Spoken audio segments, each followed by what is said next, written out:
Anong ganap sa mundo ng showbiz? Nabiktima ang kapamilya aktor na si Gerald Anderson ng basag kotse gang sa harap ng isang gym sa Quezon City. Ngayong araw ng mga puso, February 14, nabiktima si Gerald ng basag kotse gang habang nakaparada ang kanyang SUV sa harap ng isang gym sa QC. Batay sa viral na TikTok video, ang insidente ay nangyari sa Roses Avenue sa nabanggit na lungsod. Sa kuha ng CCTV, makikitang may dalawang motorsiklo na dumating malapit sa SUV na nakapark sa harap ng isang establishmento lampas alas 5 ng hapon. Bumaba ang backrider ng isang motor at sinilip nito ang bintana ng itim na SUV. Tinanggal nito ang kanyang helmet, binasag ang kaliwang bintana at dali-daling kinuha ang isang bag. Sumakay na ang sospek sa motor, ngunit nang mapansin nilang walang lumabas sa establishmento ay muling bumaba ang backrider. Bumalik siya sa SUV at kinuha naman ang isa pang bag na nasa unahang upuan ng sasakyan.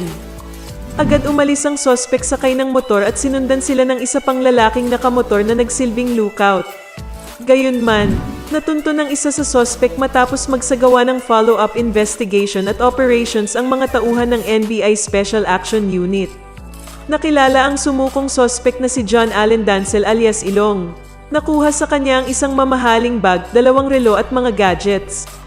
Samantala, hindi pa naibabalik ang wallet, mga ID at passport ng aktor.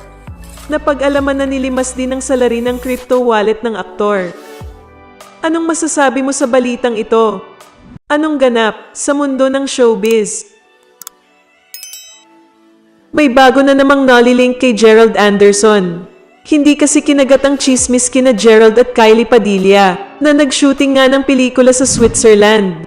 Kasi nga, agad-agad na sinagot ni Kylie ang chismis na wala silang relasyon at hindi siya buntis kay Gerald. Pero heto nga, pinost na rin sa Instagram ng isa pang modelo at artistang babaeng si Elena Kozlova ang photo nila ni Gerald. Nayakap-yakap siya ng aktor habang nakaupo. At dahil mga mestizo sila, kaya marami ang nagsasabing bagay na bagay sila. At syempre, aprobado ni Gerald ang pag-post ng photo na yon. Katunayan, isa siya sa unang nag-like ng photo na yon. Teka, sino ba si Elena Kozlova? Heto nga ang chika.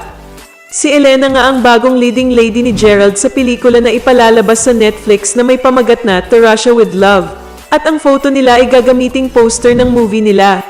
Mas mauuna pa kaya itong ipalabas kesa sa Gerald-Kylie movie? O baka naman pang cinema ang movie nila? Anyway, sure ako na marami na naman ang mangungulit kay Julia Barreto kung ano ang reaksyon niya. At sure ako na marami rin ang magko-comment kay Elena na mag-ingat kay Gerald. Anong masasabi mo sa balitang ito?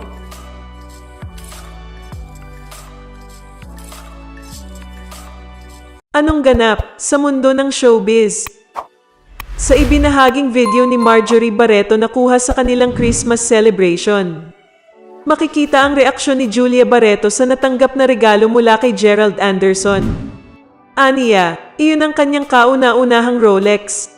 Kaya bakas sa mukha nito ang tuwa sa pagiging thoughtful ng kanyang boyfriend. Bukod sa kanya, hindi din kinaligtaan ni Gerald ang mga kapatid ni Julia at ang mama nilang si Marjorie. Marami ang nakapansin sa pagiging thoughtful ni Gerald at alam umano nito kung anong regalo ang makakapagpasaya sa kanila.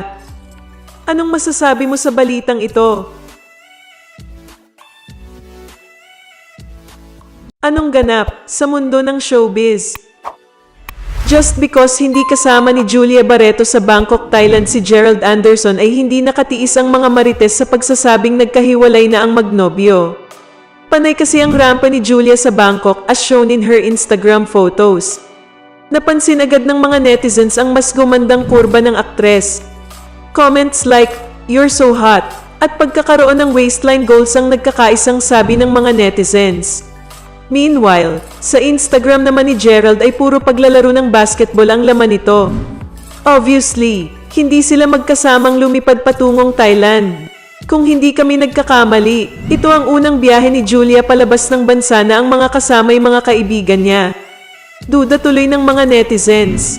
May hiwalayan nga kayang nangyari? But wait, let's not forget na may different set of friends din ang magnobyo. Besides, don't they have the right to relax without each other's company?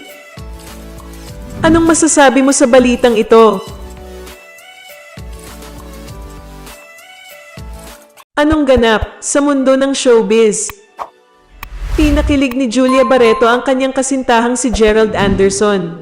Ito ay matapos na mag-iwan ng maiksi ngunit matamis na mensahe si Julia para sa kaarawan ng kanyang nobyo.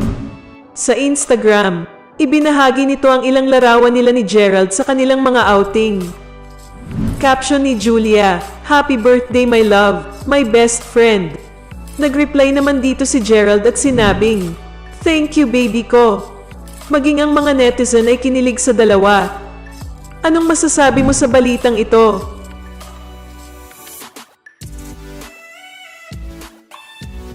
Anong ganap sa mundo ng showbiz? In fairness sa larawang ipinangalandakan ni Julia Barreto, maganda talaga siya, all glammed up to perfection. Kaya hindi mo maalis ang pagmamalaki at feeling proud jowa ni Gerald Anderson. Walang halong pag-iimbot na nagdeklara ng mine. May kalakip pa itong apoy at puso emoji. Siyempre pa, kilig na kilig sila Julia sa pamay ni Anderson kaya ang tugon nito ay yours. May kasama pa itong dalawang pusong pulang-pula.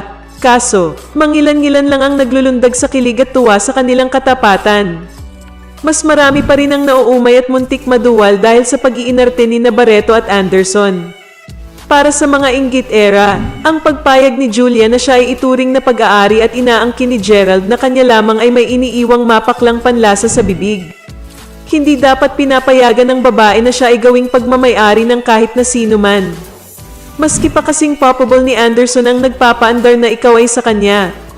Hayaan na natin sina Julia at Gerald na magpasasa sa tamis-tamisan at kaligayahan. Nasa demokrasya naman tayo, at saka dapat super move on na tayo at puros happy thoughts and vibes na lamang. Anong masasabi mo sa balitang ito?